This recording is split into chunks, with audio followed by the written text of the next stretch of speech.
베드로전서 1장 3절과 4절 말씀을 제가 대신 봉독해 드리겠습니다. 하나님의 말씀을 들으십시오.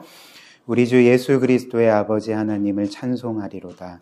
그의 많으신 긍휼대로 예수 그리스도를 죽은 자 가운데서 부활하게 하심으로 말미암아 우리를 거듭나게 하사 산 소망이 있게 하시며 썩지 않고 더럽지 않고 쇠하지 아니하는 유업을 있게 하시나니 곧 너희를 위하여 하늘에 간직하신 것이라. 아멘.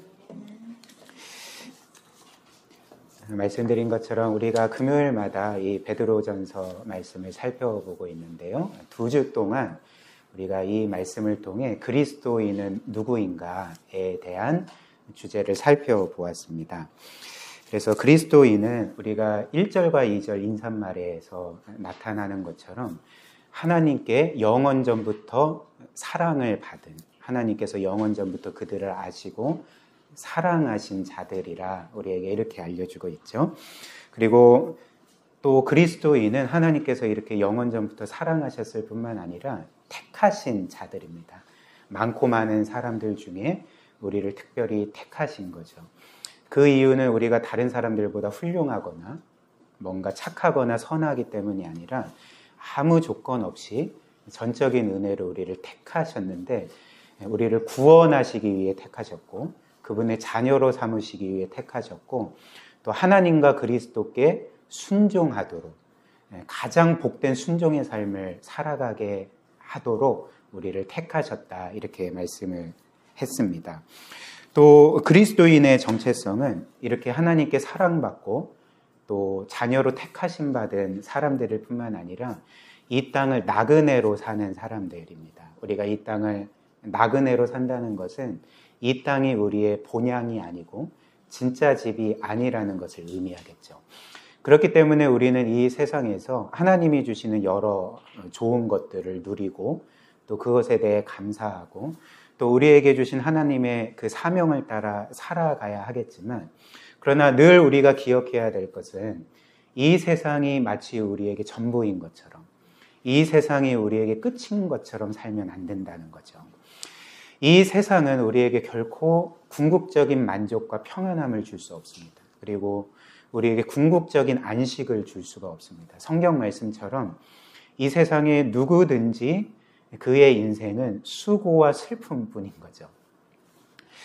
왜냐하면 말씀드린 것처럼 이 땅은 우리의 진짜 집이 아니기 때문에 우리의 본향이 아니기 때문에 우리의 진짜 집은 하늘에 있고 먼 훗날 완성될 하나님 나라에 있기 때문에 우리가 그 나라에 가기까지는 이 땅에서 여러 슬픔과 수고를 겪게 되지만 우리는 영원한 나라에서 영원히 기쁨과 평안함과 영광을 누리며 그렇게 살게 될 것입니다. 그래서 우리는 이 땅을 나그네로 살고 있고 진정한 본향인 하늘을 바라보며 살아가는 인생들이라는 거죠. 그리고 이어서 우리가 본 오늘 3절과 4절 말씀처럼 사도 베드로는 우리의 구원이 얼마나 놀라운지 하나님께서 우리에게 베푸신 그 놀라운 구원을 찬양하고 있습니다. 그리고 동시에 우리는 이 베드로의 찬양을 통해 하나님이 우리에게 주신 구원이 얼마나 특별하고 놀라운지를 깨닫게 되는 거죠. 그래서 저는 오늘 이 말씀을 통해 하나님이 우리에게 베풀어 주신 구원을 그 두 가지로, 크게 두 가지로 살펴보겠습니다. 첫 번째는 하나님이 예수 그리스도의 부활로 말미암아 우리를 거듭나게 하셨다는 것. 이것을 먼저 살펴볼 거고요. 두 번째로 그리스도의 부활로 말미암아 우리를 거듭나게 하셨을 뿐만 아니라 그분의 영원한 나라의 유업을 있게 하셨다는 것. 즉 우리를 상속자로 삼아주셨다는 것. 이렇게 두 가지를 살펴보고 우리가 각 대지마다 간단하게 적용하고 오늘 말씀을 마무리하려고 합니다. 첫 번째로 하나님이 우리에게 베풀어 주신 구원은 예수 그리스도의 부활로 말미암아 우리를 거듭나게 하신 것입니다. 즉 우리를 영적으로 다시 살리신 거죠. 3절 말씀 한번 보십시오. 이렇게 말합니다. 우리 주 예수 그리스도의 아버지 하나님을 찬송하리로다. 왜 찬송합니까? 그의 많으신 긍휼대로 예수 그리스도를 죽은 자 가운데서 부활하게 하심으로 말미암아 우리를 거듭나게 하사 산 소망이 있게 하시며 이렇게 말합니다. 이는 하나님께서 우리를 구원하실 때에 어떻게 구원하셨는지를 잘 알려주는 말씀이죠. 하나님은 그분의 한없는 사랑으로, 그분의 한없는 긍휼로 죽었던 우리를 그리스도의 부활로 말미암아 다시금 살리셨습니다. 우리로 하여금 살아나게 하신 거죠.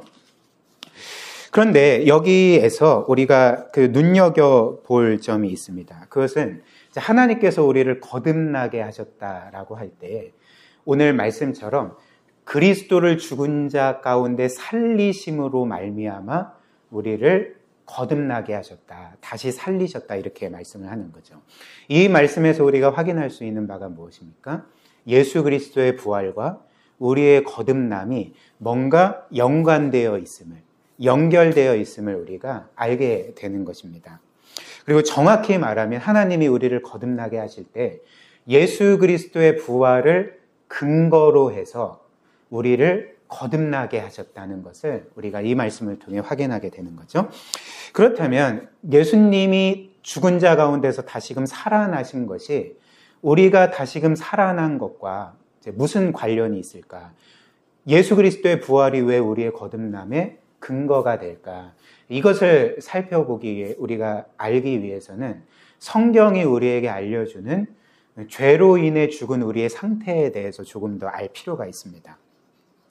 창세기를 보면 여러분들이 아시다시피 하나님께서 온 세상 만물을 창조하시고 사람을 그분의 형상으로 특별하고 영광스럽게 창조하시지 않았습니까? 그리고 창조하신 그 사람을 그분을 대리하여 이 세상 모든 것들을 통치하는 대리 통치자로 세우신 거죠. 그리고 이 세상 모든 것들을 사람에게 주셨던 것입니다. 사실 사람도 하나의 피조물 아닙니까? 근데 피조물일 뿐인 사람을 온 피조물 가운데 가장 높이셨고 그분의 대리 통치자로 삼으셨고 이 세상의 온갖 선하고 좋은 것들을 주셨다는 것 자체가 이미 사람은 하나님의 무한한 사랑과 은혜를 받았음을 의미하는 거죠. 그러니까 사람이라는 존재 자체가 이렇게 귀하고 영광스러운 존재였다는 것입니다. 그런데 하나님은 이렇게 사람을 높여주셨을 뿐만 아니라 사람에게 모든 것을 주셨을 뿐만 아니라 한 가지 중요한 명령을 주셨습니다. 그 명령이 무엇일까요? 그것은 그 에덴 동산의 모든 나무의 열매는 너가 마음껏 먹을 수 있지만 그러나 동산 중앙에 있는 한 나무, 선악을 알게 하는 나무의 열매는 너가 먹지 말라. 이 나무 열매를 먹는 날에는 너가 정령 죽으리라. 반드시 죽으리라. 이렇게 경고하셨죠. 그런데 이 말씀을 읽고 좀 아는 사람들은 한 번쯤 이런 생각을 해본 적이 있을 것입니다. 이거 너무 가혹한 거 아니야? 열매 하나 따먹었다고 죽다니, 열매 하나 따먹었다고 심판을 받는다니, 이건 너무 좀 가혹한 것 같은데? 라고 한 번쯤은 생각해 보신 적이 있을 것 같습니다. 근데 이는 단지 하나님께서 그 나무의 과일 하나 금하신 명령이 아니었습니다. 하나님이 그렇게 째째한 분이 아니잖아요. 그리고 하나님은 이미 그 동산의 모든 과일을 그에게 주셨고 과일뿐만 아니라 온 세상 만물을 다스리도록 그의 그 권한 아래 두신 것 아닙니까? 그렇기 때문에 이 선과 악을 알게 하는 나무의 열매 하나를 금하신 것은 뭔가 메시지가 있다는 거죠. 그 메시지가 무엇이었을까요? 즉, 이 선과 악을 아는 나무의 열매를 따먹지 말라는 하나님의 명령을 지킴으로써 너가 나에게 온전히 순종하고 나의 권위 아래 있다는 것을 내가 확인하겠다라는 그 명령이 선악과 금지 명령이었던 것입니다. 우리가 이를 좀 더 이해할 필요가 있는데요. 하나님께서 동산 중앙에 두신 그 두 그루의 나무를 두셨거든요. 한 그루는 생명나무고요. 한 그루는 선과 악을 알게 하는 나무였습니다. 근데 이 생명나무는 무엇을 의미하냐면 피조물인 우리가 하나님의 권위 아래 있고 그분의 말씀에 순종할 때에 그 생명나무가 상징하는 것처럼 하나님과 더불어 영원히 살 것을 약속한 그것을 보여주는 나무가 생명나무였죠. 그리고 선과 악을 알게 하는 나무는 어떤 역할을 했냐면 제가 말씀드린 것처럼 동산 중앙에 놓여져 있었습니다. 그것은 무엇을 의미하냐면 첫사람 아담과 하와가 동산 어디에 있든지 간에 그 어떤 위치에서도 그 나무를 볼 수가 있었던 거죠. 어떤 위치에서도 그 나무가 보였던 것입니다. 그리고 그 나무의 이름이 선과 악을 알게 하는 나무이지 않습니까? 이 나무의 이름에 담긴 의미는 무엇이냐면 그 하나님께서 이 나무를 통해 첫사람 아담과 하와에게 이렇게 말씀하신 것과 같다는 거죠. 너가 지금 보고 있는 나무와 같이, 그리고 내가 이 나무에 대해서 너에게 명령한 것 같이 이 세상에서 선과 악을 결정하고 옳고 그름을 결정하고 그리고 진리와 거짓을 결정하고 의와 불의를 결정하는 것은 너가 아니라 바로 나 여호와 하나님이다. 그렇기 때문에 너는 너가 정하는 선과 악을 따라서 살지 않고 내가 너에게 어떤 것이 선이고 어떤 것이 악인지를 결정한 대로 너는 순종하며 살아야 된다. 이것을 보여주는 것이 이 선과 악을 알게 하는 나무였던 거죠.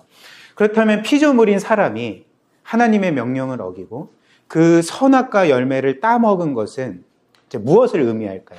단지 과일 하나 따먹은 절도죄를 의미하는 것이 아니라 사람은 이런 선언을 한 거죠. 이제는 하나님이 선과 악을 정하는 것이 아니다.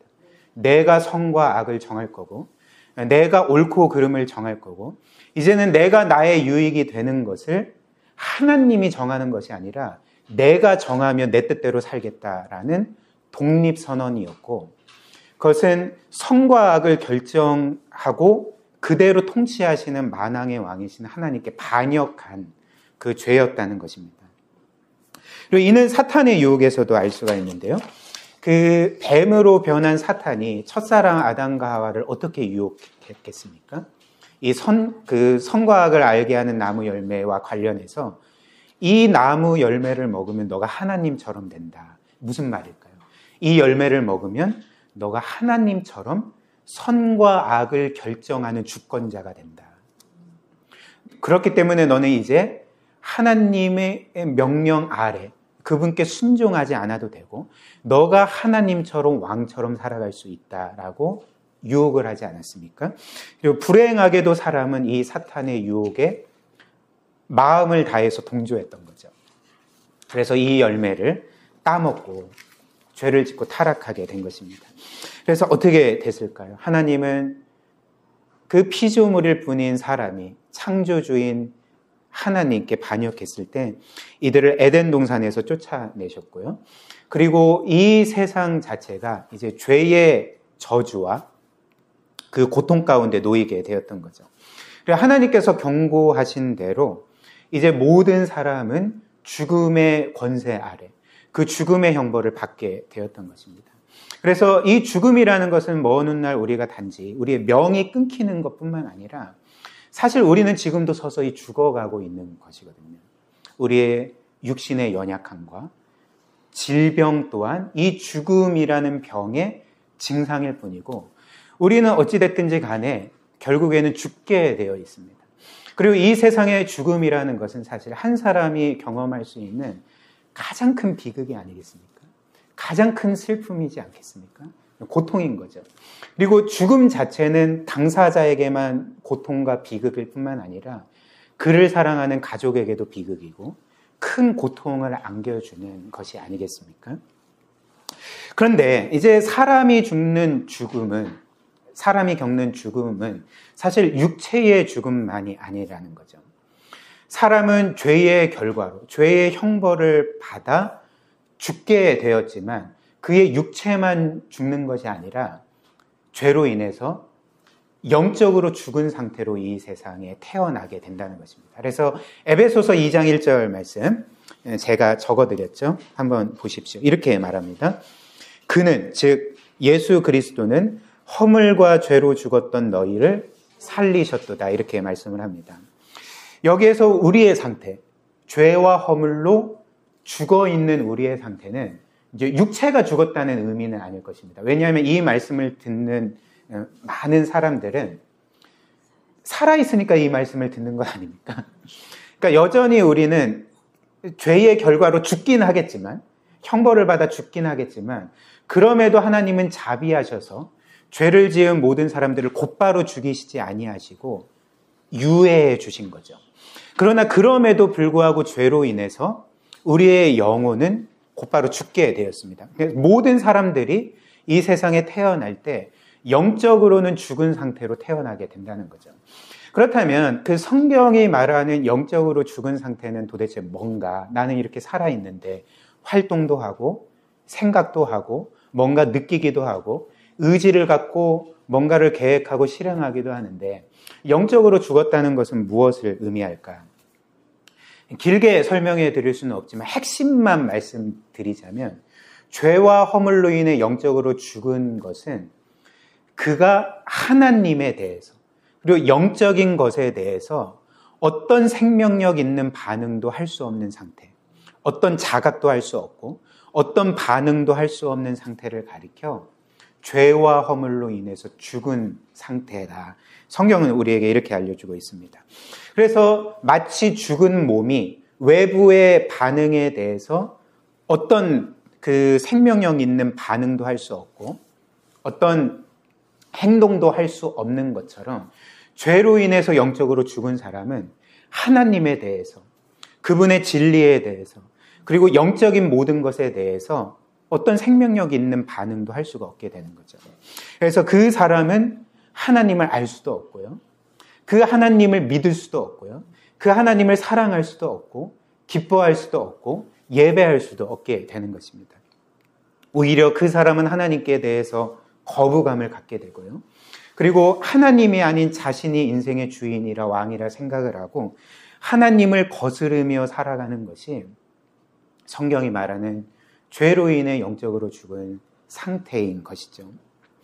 그래서 이렇게 죄로 인해서 영적으로 죽은 상태가 하나님에 대해서 전혀 생명력 있는 반응을 하지 못하고 그분을 무시하고 대적하는 상태라면, 그렇다면 성경이 우리에게 알려주는 구원은 무엇입니까? 그러니까 오늘 베드로전서 1장 3절과 4절이 우리에게 알려주는 것처럼 그분을 무시하던 우리를, 그분을 대적하던 우리를 도리어 한없이 사랑하셔서 한없이 긍휼히 여기셔서 우리의 죽었던 영혼을 성령의 능력으로 거듭나게 하시는 거죠. 그래서 우리의 영혼을 살리셔서 과거에는 전혀 자각하지 못하던 하나님의 존재를 자각하게 되고 깨닫게 되고, 그래서 예수 그리스도를 믿게 되고 자신의 죄를 회개하게 하고, 그래서 그 믿음으로 하나님께 구원받고 자녀가 되는 이 모든 것이 바로 하나님이 우리에게 베풀어 주신 구원이다. 오늘 이렇게 우리에게 알려주고 있는 것입니다.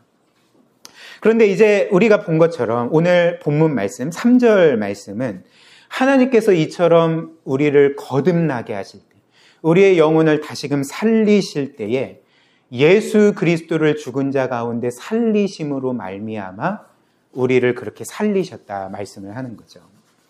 즉 예수의 부활이 하나님이 우리를 영적으로 살리시는 근거라고 우리에게 알려주고 있는 것입니다.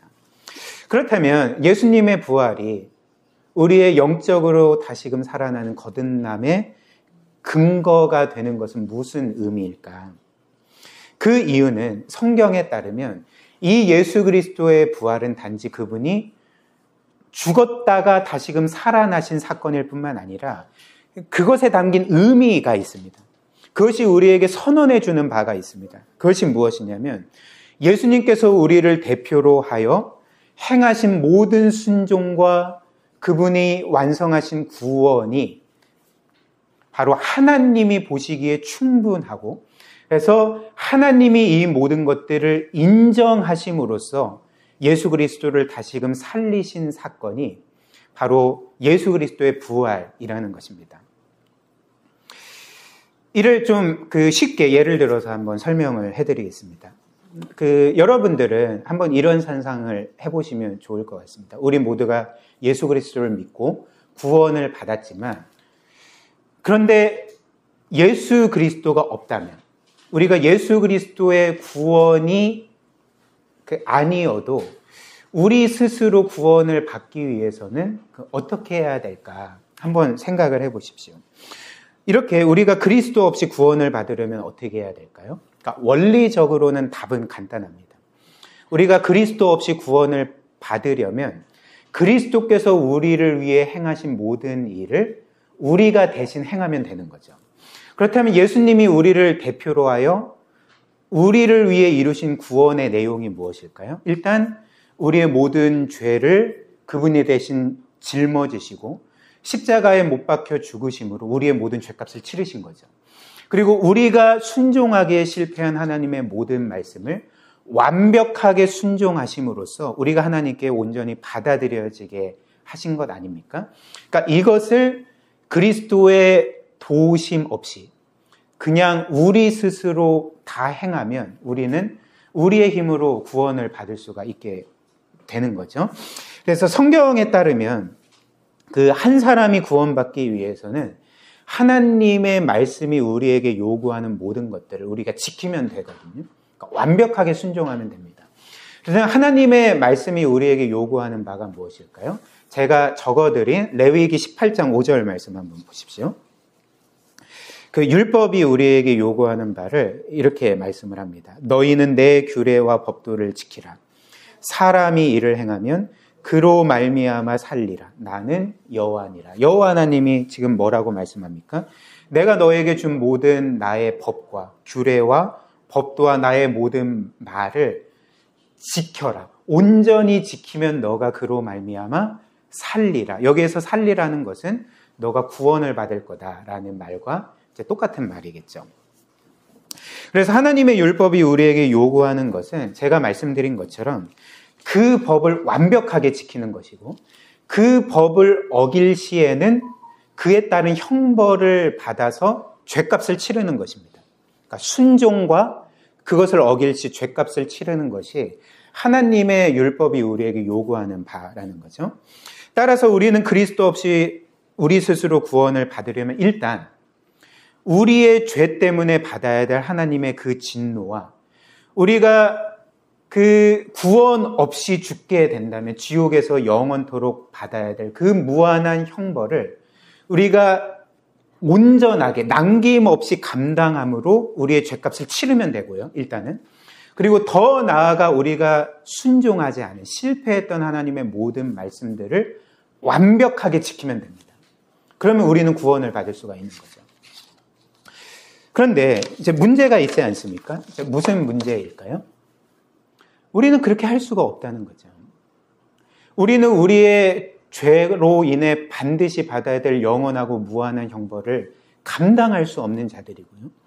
또 우리는 여전히 지금까지 수없이 많이 실패했던 하나님의 말씀을 단 하나라도 온전히 순종하며 완벽하게 지킬 수 있는 사람들이 아니라는 거죠. 우리가 우리 스스로 구원하는 것은 불가능하다는 것입니다. 그렇다면 우리는 어떻게 해야지 구원을 받게 됩니까? 바로 예수 그리스도께서 이렇게 우리 스스로 구원받을 수 없는 처지를 긍휼히 여기셔서 그분이 우리의 대표가 되시고 우리를 그분과 하나로 묶으셔서 우리가 도저히 행할 수 없는 구원을 그분이 대신 행하셨던 거죠. 그래서 우리의 모든 죄짐을 그분이 대신 짊어지시고 죽으심으로 우리의 형벌을 해결하시고 우리의 모든 죄값을 치르시고 또 이 땅을 살아가는 동안 하나님의 모든 말씀에 완벽하게 순종하심으로써 우리는 불순종했는데 그분의 순종으로 말미암아 마치 우리가 순종한 것처럼 하나님께 여김받아서 그분의 자녀로서 그리고 의로운 자로서 그분께 완전하게 받아들여진 것이 바로 우리가 받은 구원이 아닙니까? 그래서 예수 그리스도는 우리 대신 이 모든 구원을 이루시고 십자가에 못 박혀 죽임당하신 후에 무덤에 안치되셨던 거죠. 그리고 하나님께서는 모든 구원을 완벽하게 지킨 그 예수 그리스도를 이제 인정해 주심으로써 그분을 죽은 자 가운데서 다시금 살리셨는데, 살리셨다는 것 자체가 그분이 이루신 우리의 구원이 완벽하다, 이제 충분하다라는 선언 아닙니까? 그리고 그 부활을 근거로 해서 예수 그리스도를 죽은 자 가운데서 다시금 살리신 것처럼 그분과 하나로 묶인 우리를 영적으로 죽은 상태에서 다시금 살리신 거죠. 그리고 먼 훗날 우리가 이제는 한 번은 죽게 되지만 우리의 죽은 육신도 살리셔서 이제는 우리가 부활하여 하나님의 영원한 나라에 그렇게 거하게 그분과 영원토록 살도록 하시는 것이 바로 하나님이 우리에게 베풀어 주신 구원이라는 것입니다. 이런 이유로 에베소서 2장 4절부터 6절이 우리에게 이렇게 말합니다. 한번 보십시오. 에베소서 2장 4절부터 6절입니다. 이렇게 말하죠. 긍휼이 풍성하신 하나님이 우리를 사랑하신 그 큰 사랑으로 인하여 허물로 죽은 우리를 그리스도와 함께 살리셨고 너희는 은혜로 구원을 받은 것이라. 또 함께 일으키사 그리스도 예수 안에서 함께 하늘에 앉히셨다. 이렇게 말합니다. 오늘 베드로전서 1장 3절과 4절과 이 에베소서 2장 말씀이 뭔가 비슷하지 않습니까? 똑같은 사실을 말하는 거죠. 하나님이 우리를 한없이 사랑하시고 긍휼히 여기셔서 어떤 일을 하셨습니까? 허물로 죽은 우리를 그리스도와 함께 살리신 거죠. 그리스도의 이루신 구원과 부활을 근거로 해서 우리를 살리셨고 우리와 그리스도와 우리를 함께 일으키셨고 그리고 그리스도께서 승천하셔서 하늘 보좌에 앉으셨을 때 우리 또한 그리스도와 함께 그 하늘 보좌에 앉은 거다라고 말씀을 해주시는 것입니다. 이처럼 하나님은 우리를 구원하실 때 늘 그리스도와 하나 된 자들로서, 그리스도와 연합된 자들로서, 그리스도와 한 운명을 공유하는 자들로서 우리를 구원해 주시는 것입니다. 그래서 그리스도의 죽으심이 그분과 하나 된 우리의 죽음이 되는 거고, 그리스도의 살아나심이 그분과 하나 된 우리의 살아남이 되는 거고, 그리스도께서 얻으신 영광이 그분과 하나 된 우리의 영광이 되는 것, 그분의 모든 것이 그분과 하나 된 우리의 모든 것이 되는 것이 바로 하나님이 그리스도 안에서 우리에게 베풀어 주시고 성취하신 구원이 된다는 거죠. 그렇다면 이 말씀을 잠시 우리의 삶에 한번 적용해 보면 좋겠습니다. 첫 번째로 성경 말씀처럼 하나님께서 우리를 구원하실 때에 그리스도와 한 존재로서, 그리스도와 연합된 존재로서 우리를 구원해 주신다면, 그리스도의 죽으심이 우리의 죽으심이 되고 그리스도의 살아나심이 우리의 살아나심이 되고, 어찌됐든 하나님이 우리를 대할 때 그리스도처럼 대해 주신다면 우리가 확신할 수 있는 한 가지 사실이 있지 않습니까? 바로 우리는 어떤 경우에도 하나님의 사랑을 의심할 수 없다는 거죠. 우리는 어떤 경우에도 우리를 향한 하나님의 사랑을 늘 확신하게 된다는 것입니다. 우리는 보통 우리가 어떤 죄를 짓거나 영적으로 실패하거나 혹은 영적으로 우리가 엉망진창인 삶을 살아갈 때에 우리는 이런 생각을 하기가 쉽습니다. 하나님은 나 같은 사람을 더 이상 사랑해 주시지 않을 거야. 혹은 나에 대한 사랑이 나의 죄로 인해서 식을 것이 분명하고 전처럼 나를 그렇게 따뜻하게, 그리고 정말 그 하나님의 그 사랑을 나는 과거보다는 경험하지 못하게 될 거야 라는 그런 생각을 하기가 쉬울 것 같습니다. 그러나 오늘 이 말씀이 우리에게 알려주는 사실이 무엇입니까? 하나님은 늘 우리를 보실 때에 그리스도와 한 존재인 것처럼 보신다는 거죠. 하나님은 우리를 보실 때에 우리가 행한 일로 우리를 보시는 것이 아니라 그리스도가 우리를 위해 행하신 일을 보시고 우리를 늘 생각하시고 대해 주신다는 것입니다. 그래서 하나님은 늘 우리를 예수 그리스도처럼 의로운 자로 보시고 예수 그리스도처럼 존귀한 자로 보시고 그분이 외아들 예수님을 사랑하신 것처럼 우리를 사랑하신다는 것을 우리가 이 말씀을 통해 확신하게 된다는 것입니다. 물론 이 말은 하나님께서 우리의 죄까지도 기뻐하신다는 말은 아닐 것입니다.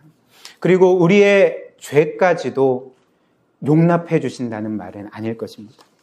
왜냐하면 하나님이 우리를 예수 그리스도와 한 존재로 보신다면 우리에게 바라시는 것이 무엇이겠습니까? 그러니까 우리에게 바라시는 것은 우리가 예수 그리스도처럼 거룩하게 되는 것.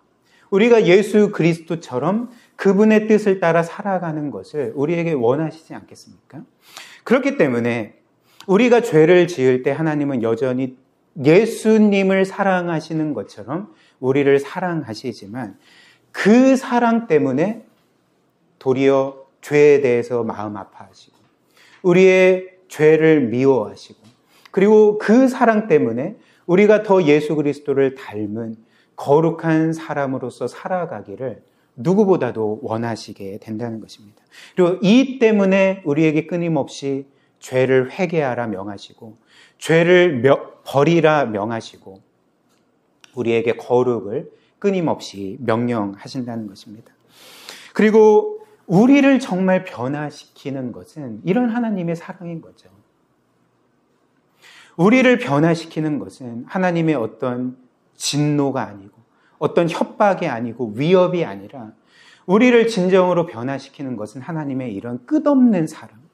우리가 죄를 범할지라도 영적으로 실패할지라도 신실하게 우리를 예수 그리스도처럼 대해주시는 이 하나님의 사랑이 우리를 변화시키는 것 아닙니까? 그래서 이 사랑으로 인해 우리는 죄를 버리게 되고 더욱더 그리스도 닮은 거룩하고 경건한 삶을 살려고 애쓰게 된다는 것. 이것이 오늘 이 말씀이 우리에게 주는 메시지라 할 수가 있는 것입니다. 또한 하나님께서 예수 그리스도의 부활로 말미암아 우리를 살리셨다면 우리는 확신할 수 있는 바가 또 있습니다. 이 죄로 인한 죽음은 이제는 결코 우리를 해할 수가 없게 된다는 거죠. 우리가 본 것처럼 우리가 거듭난 것은 우리가 뭔가 다른 사람들보다 선하거나 의롭거나 훌륭하기 때문이 아니라 하나님이 우리를 사랑해 주셨기 때문에 우리를 긍휼히 여겨 주셨기 때문에 그래서 우리는 여전히 죄로 인해 영적으로 죽어 있는 상태에 거할 수밖에 없지만 하나님의 그 우리를 향한 사랑으로 인해 예수 그리스도를 우리와 하나로 묶으시고 그분의 죽음이 우리의 죽음이 되고 그분의 살아나심이 우리의 살아나심이 되게 만드셔서 우리를 영원토록 살리신 것 아닙니까? 따라서 우리의 이 거듭남의 근거가 그리스도의 부활이라면 이 죄의 결과인 죽음은 우리를 결코 해할 수가 없게 되는 거죠. 죄가 우리를 죄로 인한 죽음이 우리를 해할 수 있는 유일한 길은 예수님이 우리를 위해 대신 죽으신 죽음과 부활이 취소되는 것밖에는 없는데 그런 일이 결코 일어날 수 없지 않겠습니까? 물론 우리는 이 땅에서 결국 한 번은 죽게 될 것입니다. 그러나 그리스도 안에 있는 우리에게 죽음은 더 이상 끝이 아닌 거죠. 죄의 형벌도 아니고 저주도 아닌 것입니다. 우리는 죄로 인한 죽음을 반드시 겪게 되지만 이제 그 죽음은 도리어 이 땅에서 영원한 나라로 가는 그 찰나의 순간일 뿐이고 그 하나님 아버지의 품에 안기는 그 영광스러운 순간일 뿐인 것입니다. 그리고 이 땅의 수고와 슬픔뿐인 인생에서 벗어나 이제는 영원한 영광과 기쁨이 시작되는 출발점이 죽음이기 때문에 우리는 더 이상 이 믿음을 가졌다면 죽음을 두려워하지 않아도 되고 죽음이 우리에게 주는 그 해를 무서워하지 않게 되고 도리어 우리의 신앙의 선배들과 같이 그 죽음을 담담히 또 확신을 가지고 맞이하게 되는 것입니다. 이것이 하나님이 그리스도의 부활이 우리에게 주는 이제 은혜라는 거죠. 마지막 두 번째로 하나님은 우리를 구원하실 때 우리를 거듭나게 하실 뿐만 아니라 이제 우리로 하여금 하늘의 영원한 유업을 있게 하셨습니다. 4절 말씀 우리 함께 읽어볼까요? 썩지 않고 더럽지 않고 쇠하지 아니하는 유업을 있게 하시나니 곧 너희를 위하여 하늘에 간직하신 것이라. 하나님은 우리를 거듭나게 하시고 새 생명과 영원한 생명을 얻게 하셨을 뿐만 아니라 오늘 뭐라고 말합니까? 썩지 않고 더럽지 않고 쇠하지 아니하는 유업을, 이것은 무엇을 의미하냐면 영원한 유업을 말하는 거죠. 이렇게 영원한 유업을 있게 하셨다, 이렇게 말씀을 합니다. 이 말은 하나님 나라의 모든 것을 상속받게 하셨다라는 말이 되는 것이겠죠. 그리고 성경이 말하는 것처럼 하나님께서 우리로 하여금 그 영원한 유업을 잊게 하셨다는 것은 사실 하나님이 우리의 죄를 용서해 주시고 죽었던 우리의 영혼을 다시금 살리시고 구원하신 것을 초월하는 은혜라 할 수가 있습니다. 왜냐하면 이는 그 하나님께서 우리를 구원하셨을 뿐만 아니라 그 영원한 형벌을 면하게 해주셨을 뿐만 아니라 이제 그것 자체가 우리를 그분의 자녀, 즉 아들과 딸로 삼아주셨다는 것을 의미하기 때문에 그런 거죠. 왜냐하면 이 상속이라는 것은 사실 뭐 옆집 아들이 받는 게 아니잖아요. 그러니까 나의 아들과 딸이 받는 것이 상속이지 않습니까? 그래서 우리가 하나님의 영원한 유업을 잇는 상속자가 되었다는 것은 하나님이 우리를 그분의 아들과 딸로 삼아주셨다는 것을 의미하는 거죠. 그리고 이렇게 우리가 하나님의 영원한 유업을 잇는 것은 구원에 있어서 당연한 일이 아닙니다. 우리가 구원을 받았다고 해서 하나님의 이 상속자가 되는 게 자연스럽게 따라오는 그 일이 아니라는 거죠. 예를 들어 볼까요? 그 한 나라에 그 어떤 왕이 있는데 한 사람이 그 왕에게 반역했다고 해봅시다. 그래서 그 반란군이 토벌되고 그 반역자의 수괴가 사로잡혀서 이제 왕 앞에 끌려와서 재판을 받는다고 생각을 해보십시오. 그럼 보통 그 반역자는 어떤 처분을 받게 되겠습니까? 죽음이죠. 죽음의 형벌을 받고 그의 모든 일가 친척들이 똑같이 죽음을 겪게 될 것입니다. 근데 이 왕이 그 사람에게 놀라운 선언을 해주는 거죠. 내가 너의 모든 죄를 용서해 주겠다, 사해 주겠다, 없던 일로 해주겠다라고 하면서 그 반란군의 수괴를, 반역자를 용서해 주었습니다.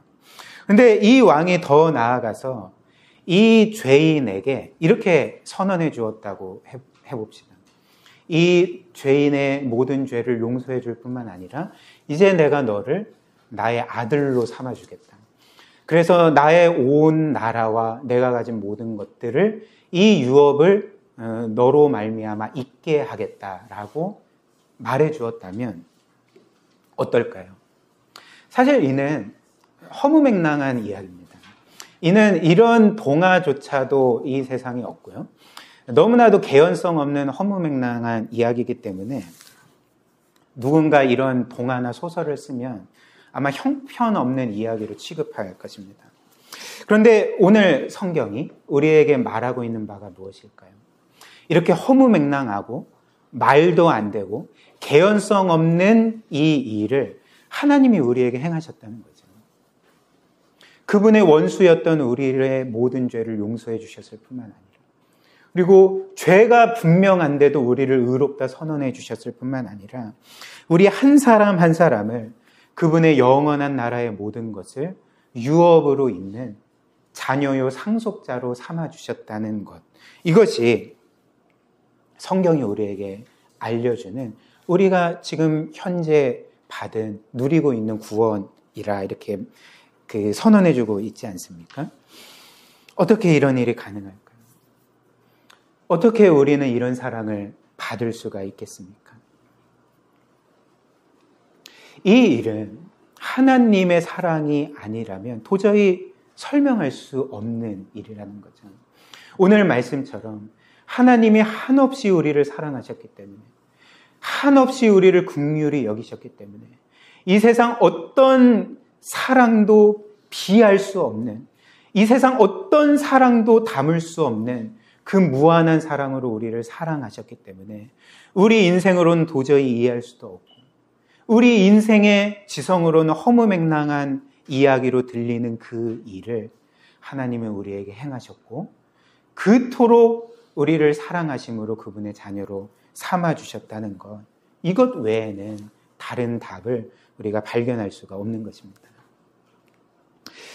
그리고 우리가 이렇게 우리 한 사람 한 사람이 하나님의 무한한 사랑을 받는 자들이고 하나님께 무한하게 그렇게 존귀 여김을 받는 사람들이라면 하나님이 우리를 이처럼 영광스럽게 여기신다는 것을 우리가 기억한다면 우리는 더 이상 이 세상의 기준에 따라서 이 세상의 판단에 따라서 우리 자신을 판단하지 않게 될 것입니다. 우리는 우리 자신을 판단할 때 쉽게 이 세상의 기준에 따라서 이 세상의 사람들의 판단에 따라서 우리를 판단할 때가 많지 않습니까? 이 세상 사람들이 보통 한 사람을 판단하는 기준이 무엇일까요? 그 사람이 얼마나 많은 소유를 가졌는지, 그 사람이 얼마나 많은 것들을 성취했는지, 그 사람이 얼마나 이 세상 기준에 있어서 능력 있는 사람인지, 그 사람이 얼마만큼 사람들에게 인정을 받고 칭찬을 받고 존귀함을 받는지에 따라서 한 사람의 인생을 판단하는 거죠. 그래서 그 기준과 판단에 따라서 어떤 사람은 성공한 인생이야 라고 사람들이 이야기를 하고 어떤 사람은 별 볼 일 없는 인생이야 라고 노골적으로 말하진 않겠지만 사람들이 다 그렇게 생각하지 않습니까? 그리고 우리조차도 늘 그런 기준과 판단에 따라서 우리 자신을 생각하면서 때로는 우쭐해하기도 하고 때로는 좌절하기도 하는 것이 우리의 삶이라 할 수가 있지 않겠습니까? 그러나 성경이 우리에게 알려주는 사실이 무엇일까요? 우리는 이 세상의 판단에 따라서 판단받는 사람들이 아니라는 것입니다. 우리는 이 세상의 기준에 따라서 우리의 인생의 가치가 정해지는 사람들이 아니라는 것입니다. 오늘 성경이 우리에게 말하는 바가 무엇일까요? 우리는 하나님의 기준에 따라서 하나님이 판단하신 것에 따라서 우리의 인생의 존귀함과 영광이 결정되는 사람들이라는 것입니다. 그 판단이 무엇일까요? 내가 너희를 사랑한다. 내가 너희를 무한히 한없이 사랑하고 존귀하게 여기고 이 세상 어떤 것보다도 너희는 영광스러운 나의 자녀이고 오늘 에베소서 말씀처럼 내가 내 아들 그리스도와 함께 너희를 죽은 자 가운데서 살렸을 뿐만 아니라 일으켰을 뿐만 아니라 그 그리스도와 함께 하늘 보좌에 앉혔다. 너희는 이렇게 존귀한 자들이다. 판단해 주시지 않았습니까? 그래서 사도 바울이 이런 고백을 했습니다. 나는 더 이상 사람들의 판단에 의해서 나의 자신을 판단하지 아니하고 나는 나의 판단에 따라서도 나 자신을 판단하지 않는다. 나를 판단할 이는 오직 하나님과 예수 그리스도이시다라고 고백을 하는 거죠. 그렇다면 그리스도께서 자신을 어떻게 판단하셨다는 것입니까? 너는 죄인이다. 아니죠. 너는 형편없는 자다. 아니죠. 너는 과거에 교회와 성도들을 박해한 자다. 아닙니다. 너는 그리스도 안에서 존귀한 자다. 의로운 자다. 하나님의 자녀고 영광스러운 존재다라고 판단해 주신 판단으로 나는 내 자신을 판단한다라고 이렇게 고백했던 것입니다. 그리고 우리가 이 사실을 믿을 때, 즉 하나님께서 우리의 아버지시고 우리가 그분의 자녀이고 특별히 우리의 하늘 아버지께서 이 세상 모든 것들을 주관하실 때에 자녀의 최고의 유익과 영광을 위해서 그 모든 것들을 주관하고 계시다는 것을 우리가 믿고 확신할 때에 우리는 정말 놀라운 삶을 살아가게 되지 않겠습니까? 우리가 이 세상에서 겪는 모든 어려움들을 믿음으로 넉넉하게 이겨낼 수가 있을 것이고 그래서 우리는 소망 없이 보이는 상황에서도 이 세상에 도저히 볼 수 없는 소망을 품게 될 것이고 또한 실패한 가운데서도 우리는 다시금 일어서서 힘을 낼 수 있을 것이고 또 슬픔 가운데서도 위로를 받고 또 결핍 가운데서도 모든 것을 가진 자로서 감사할 수 있지 않을까요? 왜냐하면 우리 아버지 하나님께서 이 세상 만물의 왕이시기 때문에, 주관자이시기 때문에 이 모든 것들을 우리의 최고의 성과 유익을 위해서 여전히 주관하고 계시기 때문에 우리는 이 모든 은혜들을 믿음으로 누리게 된다는 것입니다. 이 복음을 늘 믿고 확신하고 하나님만을 의지하고, 그래서 이 세상 기준에 따라서 우리 자신을 생각하지 아니하고, 또 이 세상에 보이는 것들이 전부인 것처럼 생각하지 아니하며 하나님이 늘 우리와 함께 하시고 우리를 지키신다는 것 기억하며 이런 믿음의 복된 삶 살아가시기를 주님의 이름으로 축복합니다.